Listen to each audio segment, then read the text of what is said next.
Buenas, buenas, ¿qué tal? Mi nombre es Marcos Orteu, soy profesor adjunto de la Wedein School y socio de la consultora Dynamics.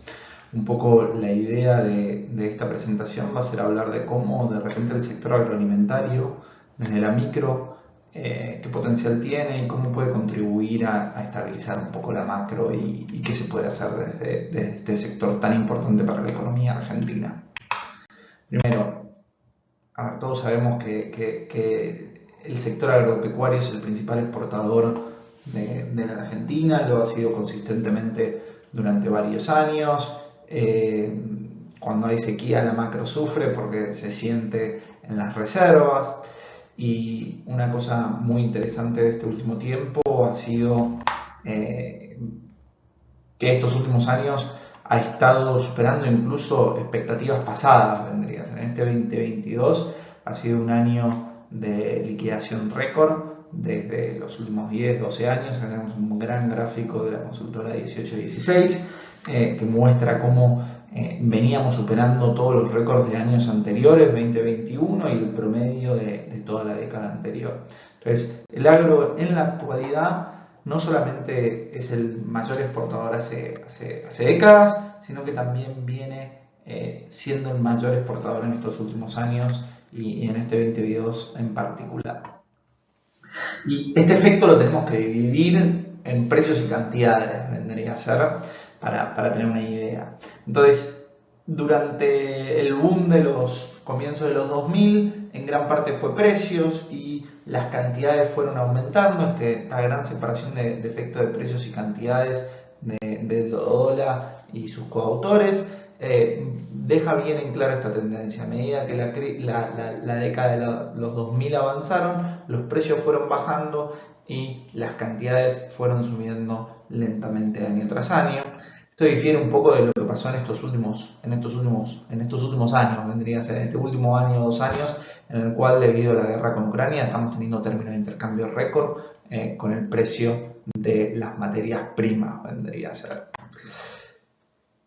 Pero por más que las cantidades se exportaron, y esto es importante tenerlo en cuenta, y las cantidades han estado exportando año tras año, en términos relativos se quedaron cortos. ¿Qué quiero decir con esto? Acá tenemos un gráfico de la producción agrícola de Brasil versus la de Argentina. Vemos que sí, por 1960 la diferencia, Argentina producía el 70% de lo que producía Brasil, por más que Brasil es mucho más grande que Argentina en tamaño, ¿ok? Pero la participación de Argentina ha ido bajando. Esto podríamos decir que es el efecto catch-up de Brasil, que usaba técnicas menos. Argentina estaba más en la frontera de la producción agrícola, pero en los últimos años Brasil ya alcanzó esta frontera, tiene una productividad similar a la de Argentina, pero en estos últimos años aún así la producción de Brasil ha continuado avanzando, mientras que la de Argentina se ha continuado estable. Podríamos decir que la producción agrícola en Argentina está estable hace más de 10 años en ese sentido, mientras que la de Brasil continúa creciendo. Acá no se ve el numerito, pero da 23%. Perdimos 10% en los últimos 10 años aproximadamente, y esta tendencia se sigue dando. Y no es que Brasil viene pegando saltos enormes, sino que continúa avanzando año tras año, mientras que la Argentina se ha quedado planchada, vendría a ser. Entonces, por más que el sector agropecuario, agroalimentario viene contribuyendo mucho en materia de exportación, todavía hay espacio para crecer, vendría a ser la idea. El resto del mundo sigue creciendo, Brasil sigue creciendo, Argentina se está quedando un poco estancada. Entonces queremos entender un poco por qué está ocurriendo esto y por qué creemos que esto es una oportunidad tanto para el sector como para la macro argentina. ¿Por qué tiene que ser una prioridad de repente para la macro argentina? La oportunidad no es solo una oportunidad momentánea, es una oportunidad de largo plazo para el sector agroalimentario. Esto ya todos más o menos lo sabemos, pero un breve recordatorio para ponerlo en agenda. La población mundial continúa creciendo, la de Asia está todavía en un proceso de crecimiento, se va a estabilizar alrededor de 2030, 2040, África va a continuar creciendo. Entonces esos son los dos mercados que están creciendo un montón. Y lo interesante es que no solamente están creciendo en tamaño de población, sino que están teniendo un crecimiento muy importante en materia de ingresos. En la actualidad, ha sido Asia, que ha salido de la pobreza, para ponerlo de alguna manera, de la extrema pobreza, y África está comenzando ese proceso y se va a volver cada día más rápido ese proceso. ¿Ok? Entonces, estamos teniendo un fenómeno en el cual aumentan las poblaciones mundiales, están aumentando los ingresos de gran parte de la población y esto implica mayor demanda de alimentos y de proteínas. Entonces, FAO, por ejemplo, estima que va a aumentar 50% la producción de alimentos a nivel mundial para 2050, con aumento de precios incluido, y no solamente de alimentos en general, sino también de carnes estamos viendo importantes aumentos. Fíjense que el consumo de carne se estima que aumente 77% para 2050 y solo 14% va a aumentar en esta década, 2020 a 2030. Entonces estamos viendo que aumenta a ritmos muy altos la demanda de alimentos. Y en este mundo de creciente demanda de alimentos nos estamos encontrando que solo hay dos regiones que pueden aumentar su agricultura expansiva, básicamente son África y América Latina, por la disponibilidad de tierra, de terreno cultivable. El resto del mundo ya está al límite de lo que sería disponibilidad de tierras cultivables, pero solo Argentina dispone del agua suficiente. Acá hay un trabajo muy interesante de Winograd del 2021 que analiza esta oportunidad más en detalle en términos de disponibilidad de agua, disponibilidad de tierra, disponibilidad de otros factores. Igualmente, la gran mayoría del aumento de la productividad en la producción de alimentos va a venir por la agricultura intensiva. ¿Okay? La mayoría, 88%, estima FAO que va a venir por mejoras de productividad, particularmente en países de ingresos medios y bajos. Mientras que Argentina está en la frontera de algunos productos, podríamos hablar de soja y de maíz, en otros productos todavía estamos muy lejos. Entonces, si miramos la productividad de la industria lechera, es muy diferente la productividad de India con respecto a la de Argentina y la de Argentina con respecto a la de Estados Unidos. Son órdenes de magnitud muy diferentes. Entonces, todavía hay mucho lugar para crecer en materia de productividad en algunos sectores. ¿Okay? No solamente tenemos posibilidad de crecer por mayor producción, sino también por valor agregado, vendría a decir. Entonces, permítanme hacer un breve comentario. Nos encontramos en una situación en la cual, cuando miramos los 10 principales exportadores de productos agrícolas, estamos viendo países muy importantes: Alemania, Estados Unidos, los Países Bajos, Francia, Italia, España. Argentina recién aparece en el puesto 18. Exportar productos agrícolas o productos agroalimentarios no es una cuestión de países subdesarrollados. ¿Okay? Los países desarrollados son grandes productores de productos agrícolas. La diferencia está en la calidad y en el valor agregado que tienen. Vamos a Alemania, chocolate, vendría a ser. Vamos a Francia, vino, ¿okay? Alcohol, ¿okay? Vamos a España, tenemos cerdo, que es el jamón, vendría a ser la idea. Entonces estamos hablando de productos de muy alto valor agregado. Cuando hablamos del jamón, estamos hablando de un producto de muy alto valor agregado, más cuando vamos a jamón de bellota y los jamones más de especialidad. Entonces, no podemos quedarnos en la idea que exportar productos agroalimentarios es de subdesarrollo. La realidad es que los principales países, muchos de los países, como vemos acá, son países muy desarrollados. ¿Okay? La clave está en exportar mayor valor agregado en estos productos. Marca, ¿y qué hablamos de mayor valor agregado? ¿Qué queremos decir con mayor agregado? La primera es el procesamiento de materias primas. ¿Okay? La más común, los políticos lo entienden y es el ejemplo. No tenemos que exportar soja, tenemos que exportar cerdo. Sí, estoy de acuerdo, esa es una avenida. Otra avenida es el desarrollo de productos y tecnologías complementarias. Empezamos a tener empresas que desarrollan semillas, empezamos a tener empresas que desarrollan maquinaria. Vamos a poner a la Hausmann con Finlandia, que pasaban de los árboles a producir motosierras. Bueno, podemos pasar de producir soja a producir maquinaria. También lo están entendiendo los políticos, diría en este sentido. Y el sector agropecuario empieza a encontrar valor en esto. No necesariamente tengo que producir productos de mayor, pasar de la soja al cerdo, para poner de alguna manera, sino que puedo desarrollar una nueva semilla de soja, puedo desarrollar una nueva máquina, puedo desarrollar productos complementarios a las producciones agrícolas. La tercera es la marca y la calidad. A la Argentina tenemos muy buena carne todavía para estándares internacionales, pero no tiene ni marca ni estándares de calidad. Entonces es difícil de cobrar ese valor cuando lo mandamos al mercado internacional. ¿Ok? Uno va a países como Holanda y encuentra que hay parrillas argentinas. ¿Cómo nos aseguramos que si venden que tienen carne argentina, que venden carne argentina o parrilla argentina, verdaderamente sea carne argentina?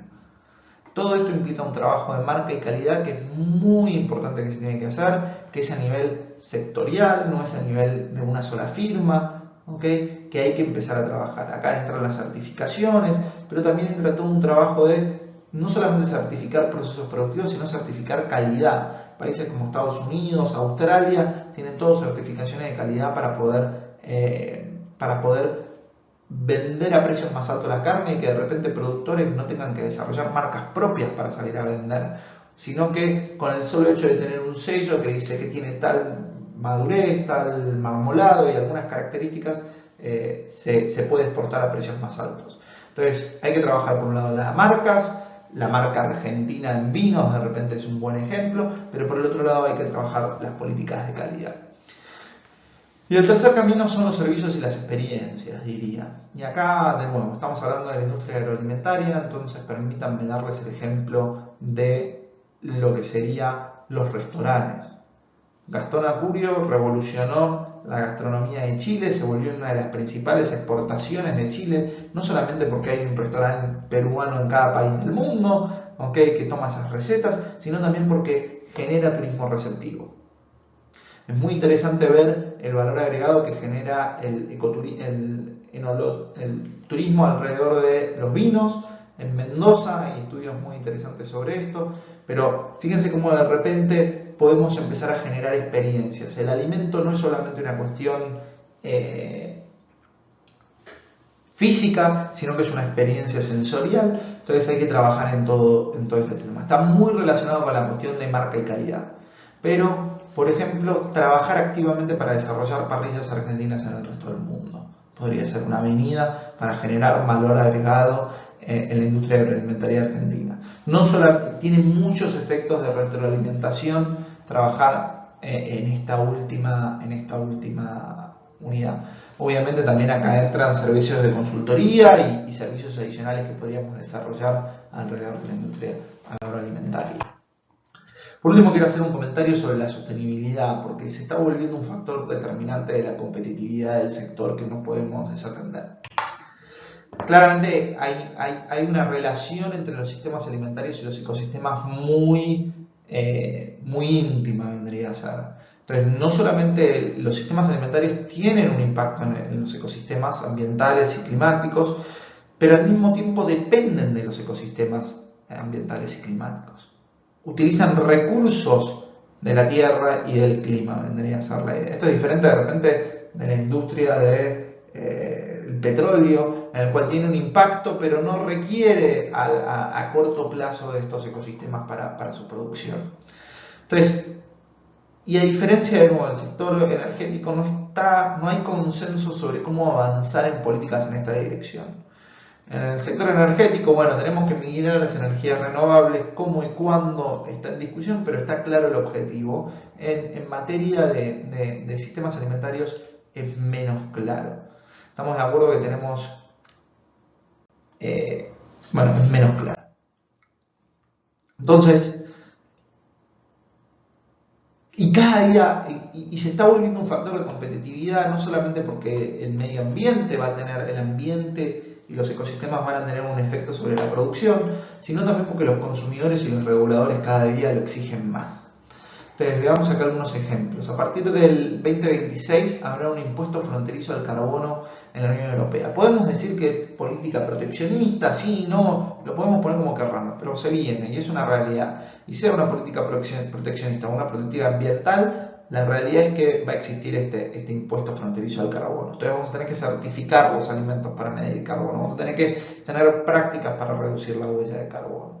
De la misma manera, esto ya es mucho más cercano, tenemos que empezar a certificar los productos agrícolas como libres de deforestación. ¿Okay? De nuevo, puede haber un montón de razones políticas que esto está bien, mal, para pelearlo, pero la realidad es que es una realidad actual.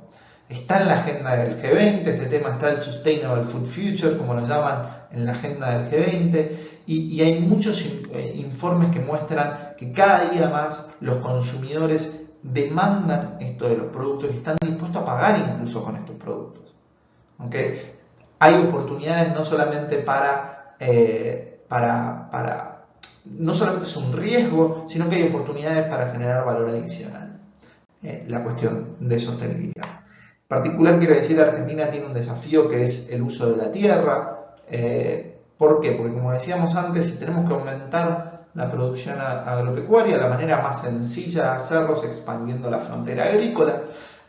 Cosa que sucedió en los 2000, vamos a decir, hubo un gran aumento de la frontera agrícola, viene en descenso y hay que seguir trabajando en esto, pero hay que hacerlo de una forma inteligente, no solamente con prohibiciones, sino con esquemas inteligentes en los cuales se puedan implementar esquemas inteligentes.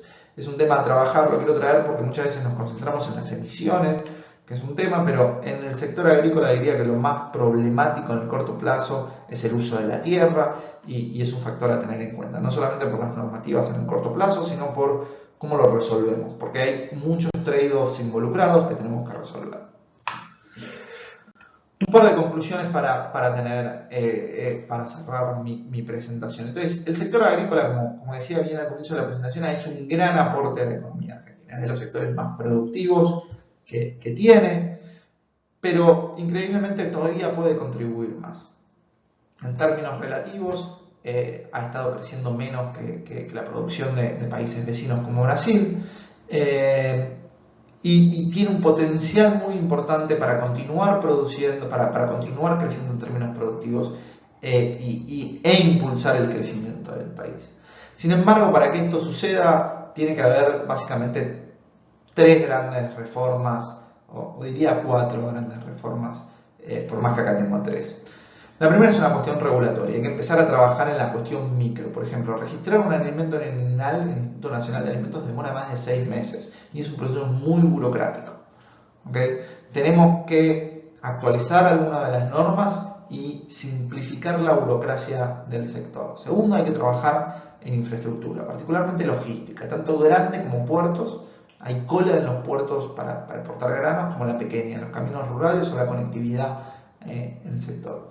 La tercera que tengo acá es la tributaria. Las retenciones en el largo plazo hay que analizarlas, son claramente antiexportadoras en su sesgo y tienen un problema también de que no conviene, diría. Cualquier cosa, esforcémonos en cobrar impuestos a las ganancias, hagamos un montón de sistemas para mejorar la tasa de cumplimiento tributaria del sector y dejemos este impuesto que es bastante fácil de cobrar, porque es fácil de cobrar, pero es muy distorsivo.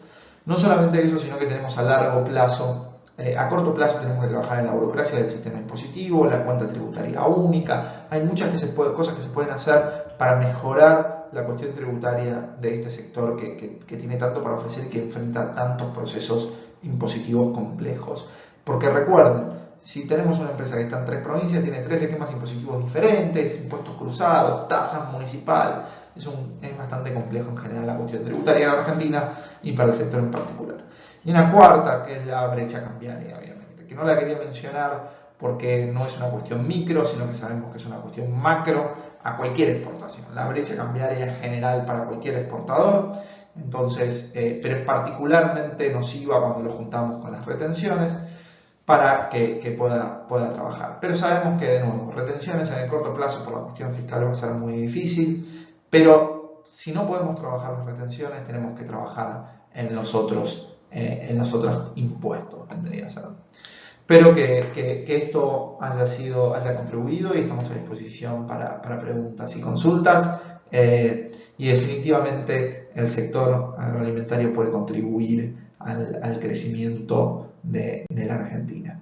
Buenas tardes, mi nombre es Evangelina Santilli, soy magíster en Economía, egresada de la Universidad Nacional de La Plata, y en este trabajo, la imperiosa necesidad de crecer de Argentina, micro y macro, aliados o enemigos, que lo realizamos en coautoría con el magíster Couto Fernando y Orteu Marcos, me toca hablar de la parte del sector energético. Así que bueno, nosotros en nuestro trabajo utilizamos un marco temporal desde el año 93 hasta el año 2020, en donde uno, cuando mira ese periodo de tiempo, puede encontrar un hito divisorio que es la caída del régimen de convertibilidad en el año 2002, ¿sí?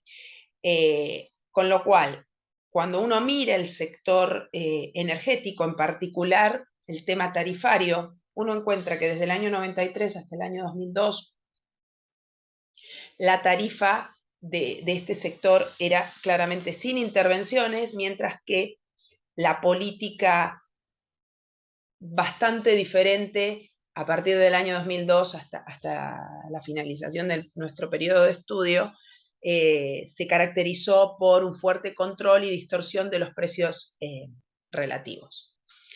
Entonces, entendiendo eso, nosotros lo que consideramos es que nosotros, o digamos cualquier persona entiende que el sector energético, la energía propiamente dicha, es un bien económico que tiene la particularidad de ser un insumo fundamental para el desarrollo de un país, con lo cual cualquier tipo de política de gestión que se lleve adelante tiene que tener esta visión de largo plazo, ¿sí?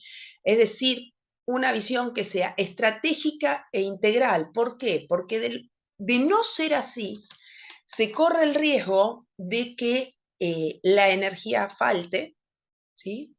O que para conseguirla se tenga que pagar un precio muy alto. Y eso frena el crecimiento de cualquier economía. Puntualmente, lo que nosotros proponemos en esta sección del trabajo es que Argentina tiene el desafío de resolver esta cuestión tarifaria, ¿sí? Y todo el tema de los precios relativos de los insumos que están relacionados con la energía, ¿sí? ¿Por qué? Porque hoy por hoy, ¿sí? La situación en la que está atravesando el país se hace o genera no incentiva, bien digo, no incentiva la producción de este bien importante y además genera un exceso de consumo del mismo. Con esta idea de lo que nosotros vamos a plantear en esta sección, lo primero que hacemos es, denme un momento, ahí está. Vamos a ver cómo está la situación actual, ¿no? A ver, nuestro trabajo termina en el 2020, entonces pusimos los últimos 2 años. Acá lo que planteamos es, por un lado, la producción y por otro lado, el consumo de energía, ¿sí? Las energías son petróleo, gas y las energías renovables, ¿sí?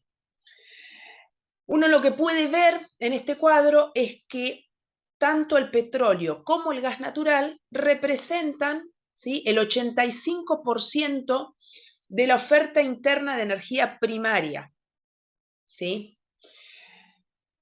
Con una salvedad. Nuestro país produce excedentes de petróleo que se exportan al mundo, pero en el caso del gas natural produce un 52% y el resto lo compra de afuera, o sea, lo importa, ¿sí? Vamos entonces a analizar un poquitito estos dos tipos de energía, ¿sí? Y vamos, para analizarlo, vamos a empezar primero con el sector del gas natural, ¿sí? Y para analizar todo mercado uno tiene que estudiar por un lado la oferta y por el otro lado la demanda. Por el lado de la demanda de gas natural, en Argentina, los segmentos que más consumen son las centrales eléctricas, estamos hablando del gas natural, ¿no es cierto?, que consumen el 34%, las industrias el 29% y los hogares el 24%, ¿sí? Eso para el año 2020, bien digo, sí, 2020.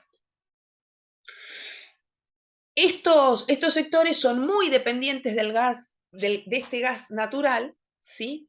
Y en caso de no tenerlo, los bienes sustitutos que van a encontrar son muy caros, ¿sí? Con lo cual, la idea es que se mantenga un precio de este bien del gas que sea lo más económico posible, ¿sí?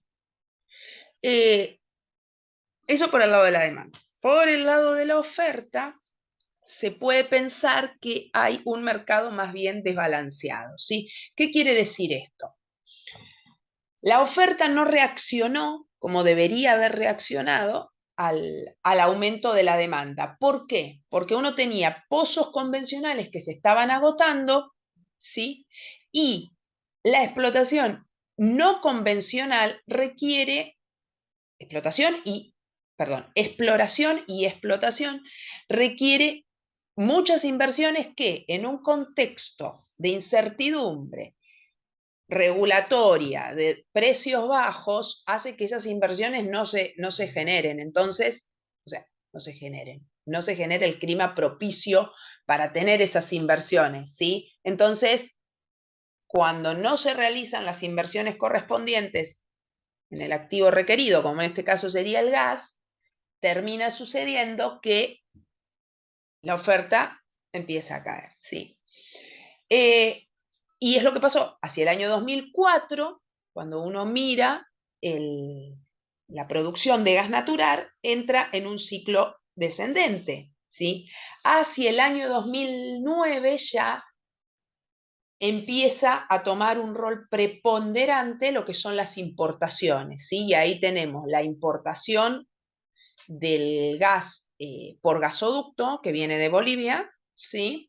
O por barco, que tenemos el gas, el GNL, ¿sí? Que lo recepcionan en Bahía Blanca y en Escobar, ¿sí? Asimismo, esta caída que tuvo la producción se acompañó también por una caída en las reservas de gas natural. O sea, no solo se estaba produciendo cada vez menos, sino que además no se invirtió lo suficiente como para extraer, ¿sí?, más gas para mantener en reserva, para acrecentar la oferta. Cuando pasamos al tema del petróleo, ahí lo que nosotros podemos ver es que en el año 93 termina todo el proceso de privatización en lo que es la producción, la refinación y la comercialización, ¿sí?, y de petróleo, y esto, digamos, uno lo puede ver porque aumenta la cantidad de pozos terminados para explotación, ¿sí? Ahora, a partir del año 96 y en mayor, más fuertemente, a partir del año 97, el número de pozos que se empiezan a explotar son menores, ¿sí? Asimismo, en esos años aparece la crisis asiática en el año 97, en el año 98 tenemos el tema de la 97-98, ¿no?, que tenemos también la crisis de Rusia. Entonces, parejo a que va cayendo la cantidad de pozos explotados de petróleo, va cayendo también el precio, ¿sí? Llegamos al año 99 con una producción de petróleo que comienza a descender, ¿sí? Y si bien las exportaciones eran el eje de la producción local, justo en el año 99 se produce la devaluación brasilera, ¿sí? Entonces nuestras exportaciones terminan cayendo en un 18,6%, exportaciones de petróleo, ¿no? Bueno, después ya viene el año 2000, año 2001, a partir del año 2002, cuando uno mira los metros perforados de exploración en petróleo, encuentra los niveles más bajos, ¿sí? Asimismo, cae el precio internacional del petróleo en ese año y empieza a verse como un fenómeno de reorientación de las inversiones en materia energética. No hacia la Argentina, sino hacia otros países de América Latina, Bolivia, Brasil, Ecuador, Colombia. Para el año 2003, esta caída de precios internacionales, del petróleo siempre, empieza a ascender, ¿sí? Pero en Argentina los precios quedan un poco atrasados, ¿sí? Los metros perforados empiezan a crecer un poquitito, ¿sí? Pero ya para el año 2005 y ya llegando al año 2007, la tendencia de aumentar, de suba en los metros perforados para obtener petróleo, empieza a descender, ¿sí? Entonces, tenemos ausencia de reservas en áreas nuevas, ¿sí? A partir del año 99, a partir del año 2009 y hasta el año 2012, ¿sí? Sigue esta tendencia de caída en los metros perforados de pozos de petróleo. Quiero ver, para pasar a la próxima filmina, que ahí lo que tenemos es el saldo comercial, ¿sí? O sea, con este panorama de tener poca producción de petróleo, gas que lo traemos en su mayoría de afuera, porque todavía no lo estaríamos sacando. Cuando uno va a mirar el saldo de la balanza comercial de energía, y uno un poco se asusta, ¿no? Digo, ahí está, esto es desde el periodo 2003 hasta junio. Esto es un dato bastante actual que tenemos, ¿sí? De Econviews es la fuente de donde sacamos el material. A ver, no obstante ello, si bien el panorama no es muy alentador, sin embargo, nosotros consideramos que Argentina tiene un potencial enorme para ser un exportador neto de energía. ¿Por qué? Bueno, con el desarrollo de Vaca Muerta, ¿sí? Uno podría empezar a pensar que habría alguna esperanza, si se quiere, de revertir esta situación, ¿sí? No obstante eso, como dije al principio de la presentación, gestionar los bienes como es la energía requiere una visión de largo plazo y estratégica. Hoy Argentina tiene que, o está en repensando este problema energético, mirando cómo deberían ser las tarifas, ¿sí? A ver, uno entiende que en un contexto de alta incertidumbre y profunda recesión, como fue en el año 2001, el congelamiento de tarifas no tendría un gran impacto en la producción energética. Pero si uno prolonga esa política a lo largo del tiempo, el efecto final es, como les estuve contando antes, que la oferta de este bien empieza a reducirse, ¿sí? Entonces, Al momento de renegociar tarifas o al momento de decir, bueno, ¿cuánto vamos a estar cobrando por cada uno de estos bienes? Uno debería entender que las tarifas deberían ser suficientes para cubrir la extracción de los pozos que ya están funcionando, ¿sí? O sea, lo que serían cubrir los costos marginales, ¿sí? Pero también hay que pensar que hay que desarrollar o hay que generar las condiciones para que se realicen nuevas inversiones en materia de exploración, ¿sí? Tanto de petróleo como de gas.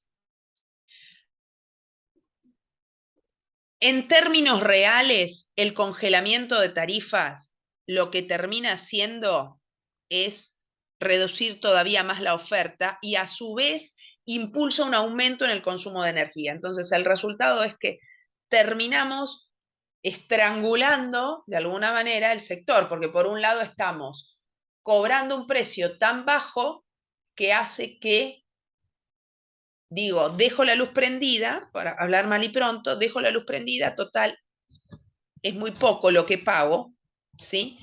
Pero por otro lado, estoy desincentivando porque no permito que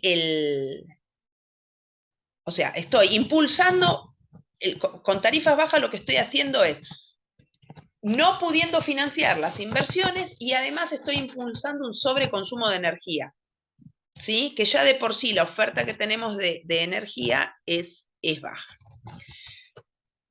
El gobierno entiende, o sea, los gobiernos entienden esto, ¿sí? O sea, uno no puede quedarse sin energía porque si no, la economía no anda directamente.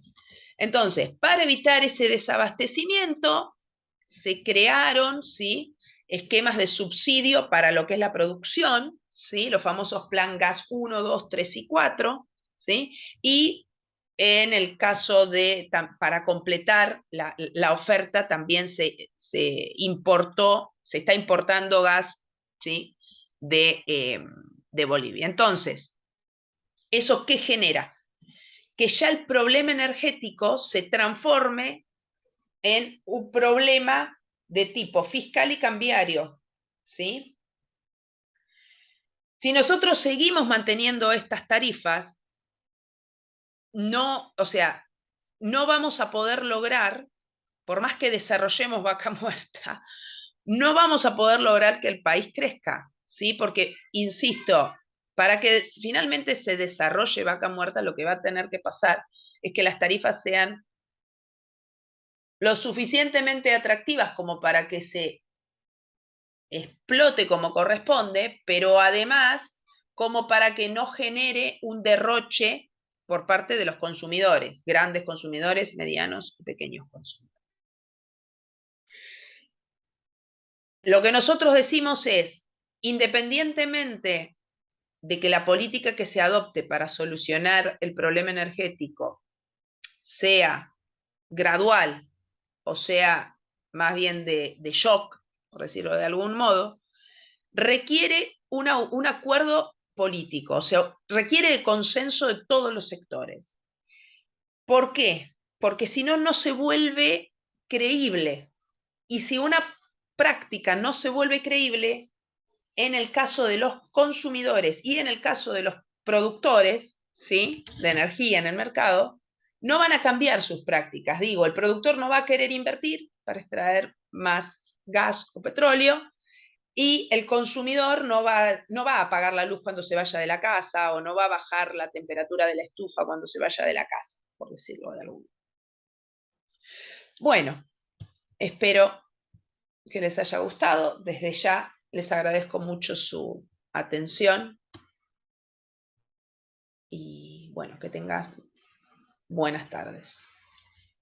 Muy buenas tardes a todos. Bueno, bienvenidos antes que nada a esta mesa de CON 2022. La idea de esta mesa es cubrir principalmente la restricción externa como temática y problemática de la economía argentina. Como ustedes saben, la restricción externa es una problemática que la Argentina atraviesa a lo largo de varias décadas, y la idea de hoy es, en esta primera charla, charlarlo, definirlo, y una vez puesto sobre la mesa, hablar de los primeros dos, o de los dos principales sectores de la economía argentina. Uno de los principales generadores de divisas, como es el agro, y otro uno de los principales consumidores de divisas, como es el sector energético. Así que, dado esta bienvenida, vamos a empezar con la primera parte, que es definir y entender la dinámica de la restricción externa. Vamos a compartir una presentación.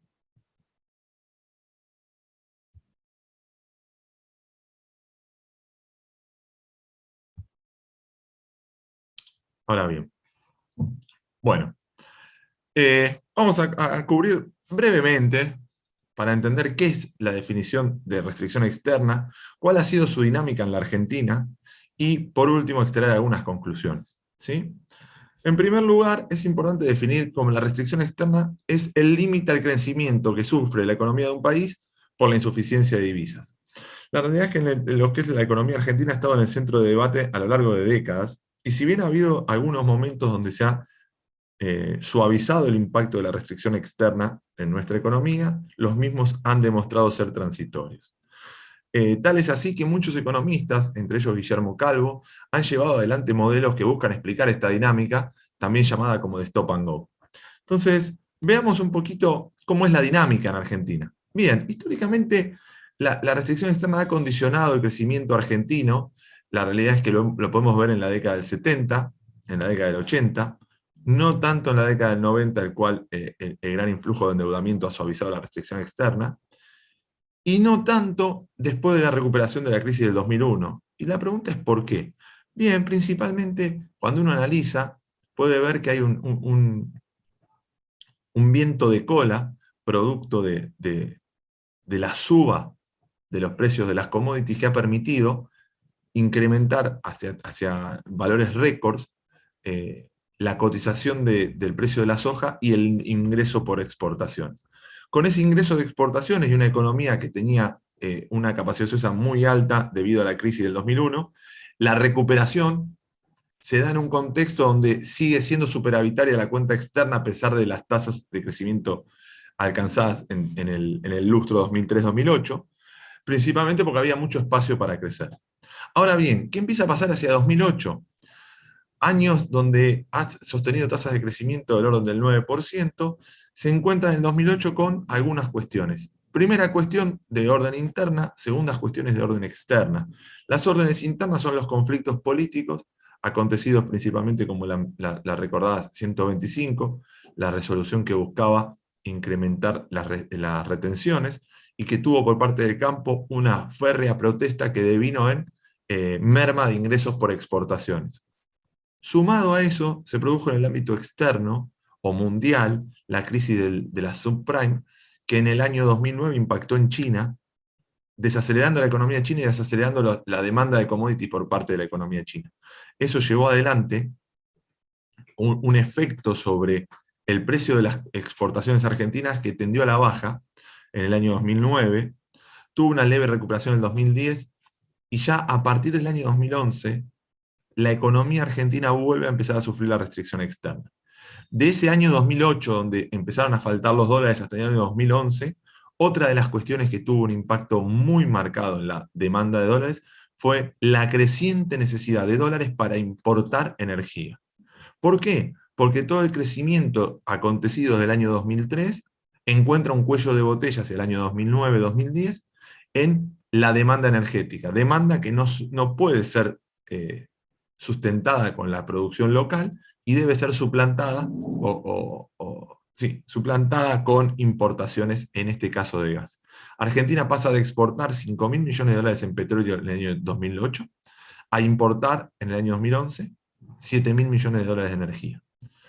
Esa merma de dólares, sumada a la merma de dólares por la baja de los precios de las exportaciones, sumado a la demanda de los agentes de dólares, comienza a operar la restricción externa. Restricción externa que va a tener lugar a lo largo de lo que sería el lustro 2011-2016, principalmente afogoñada porque esa falta de dólares, lejos de encontrar una solución a, por ejemplo, los precios relativos de la energía, que la hacían muy barata y por eso se importaba tanto, a buscar una política industrial que promueva la exportación, fue abordada a través de limitaciones en el acceso a las divisas. Esas limitaciones en el acceso a las divisas fueron trabajadas y dieron lugar a diversos tipos de cambio y a una dinámica externa perjudicial para la Argentina. Entonces, esa dinámica externa perjudicial para la Argentina en términos de dólares comienza a generar un cepo al crecimiento y comienza a hablarse nuevamente de restricción externa. Tal es así que el gobierno, el partido gobernante por ese entonces, hacia el año 2013-2014, intenta acceder nuevamente al mercado de crédito voluntario, mercado de crédito que la Argentina había quedado afuera luego del canje, o del default del 2002 y del canje del 2005 y 2010, por no encontrar resuelto su solución con los holdouts. Una vez acontecida este intento de volver al mercado de capitales en forma voluntaria, arreglando con el Club de París e intentando patear los holdouts y su impacto en la judicialización americana, es que al no lograrlo, se amplían las restricciones sobre el acceso a las divisas y se intenta llegar al año 2015, con el faltante de dólares controlado. La realidad es que las restricciones existentes en materia de tipo de cambio fueron muy perjudiciales para la actividad productiva argentina, y en el año 2016 el nuevo gobierno intenta resolver esto sacando el cepo y cualquier limitación sobre el acceso al mercado de cambio, realizando una apertura comercial. Sustenta esa apertura comercial en un creciente endeudamiento, lo cual hace que en los siguientes 2 años, 2016, 2017 y 4 meses de 2018, se suplante por endeudamiento el acceso a las divisas. ¿Cuál es el problema de la restricción externa cuando es solventada con endeudamiento? ¿Qué ocurre cuando el endeudamiento desaparece? Y eso es lo que ocurre en la Argentina de 2018, mayo de 2018, se cierra el mercado voluntario de cambio, y eso tiene un impacto fulminante sobre el tipo de cambio, que pasa de 17 a 36 pesos por cada dólar americano. Ese impacto y esa necesidad de acceder a dólares para mantener una macro un poco más estable, producto de tratar de anclar las expectativas devaluatorias, es que lo lleva a un acuerdo con el Fondo Monetario, acuerdo que intenta una vez más salir de la restricción externa, y la realidad es que las crisis cambiarias que ocurren en mayo de 2018, agosto de 2018 y posteriormente en agosto de 2019, hacen que el gobierno de ese entonces tenga que reimplementar las restricciones al acceso a las divisas, porque justamente la economía argentina no las estaba generando. Llega 2019, llega 2020 y la pandemia impacta en la actividad productiva y merma la necesidad de divisas. Pero plantea 2 desafíos, que es la renegociación de la deuda tomada por el gobierno anterior y la renegociación de la deuda con el Fondo Monetario, tomada también por el gobierno anterior. Esas 2 renegociaciones se extienden en el tiempo y generan incertidumbre sobre el acceso a las divisas, lo cual, en algún punto, termina generando un desdoblamiento cambiario muy fuerte y la incertidumbre sobre la dinámica externa argentina. En la actualidad, cuando uno piensa en las perspectivas, podemos observar que la restricción externa está en pleno auge, tal es así que Argentina ha pisado casi todas sus importaciones y se limita a importar lo estrictamente necesario. Al momento de grabar esta charla se está implementando un nuevo sistema de exportación, de permiso para las importaciones en la Argentina, el cual aún desconocemos la letra chica, pero hace creer que será cada vez más dificultoso importar no solo bienes finales, sino insumos intermedios, lo cual puede tener un impacto muy marcado en la actividad industrial. El contexto actual quizás tenga una complejidad mayor al comentado en el año 2011, porque en el 2011 las divisas provenientes de las exportaciones venían bajando producto de la baja en el precio de los commodities. En la actualidad el precio de las commodities nuevamente está en unos importantes valores, llegando a $600 la tonelada de soja, por lo cual el faltante de dólares en un contexto de precios muy altos internacionales siembra dudas sobre el comportamiento futuro. Cuando uno analiza un poco la Argentina, ve que el año por venir, en un contexto donde parece va a haber sequías en el agro y incertidumbre sobre la demanda energética, hace creer que el año que viene la restricción externa operará de forma mayor que en la actualidad, y quizás las intervenciones por parte del Estado sean aún mayor, impactando más en el nivel de producto. ¿Cuáles son las conclusiones? Principalmente, Argentina sigue teniendo esta necesidad imperiosa de generar divisas en forma genuina, y sabemos que cuando esas divisas en forma genuina se producen desde el agro, son más volátiles que si fuesen del sector industrial, porque están sujetos a sequía, a factores externos, como una guerra o como una buena cosecha en un país competidor. Indudablemente, la limitación en el consumo de divisas por desbalance interno deberían evitarse. Esta idea de que la energía sea barata y por eso la consumamos mucho y terminemos importando y gastando dólares en eso, es un tema a tener en cuenta de cara al futuro del país, y debería tenerse un plan estratégico que limite esos desbalances en precios relativos que impacten de esta manera en la restricción externa. Y por último, y como corolario, estaría bueno entender que cualquier programa de desarrollo productivo debe sustentarse en una macroeconomía estable, y la necesidad de una macroeconomía estable es difícil alcanzarla sin un sendero sustentable en materia de dinámica de cuentas externas, es decir, de exportaciones e importaciones.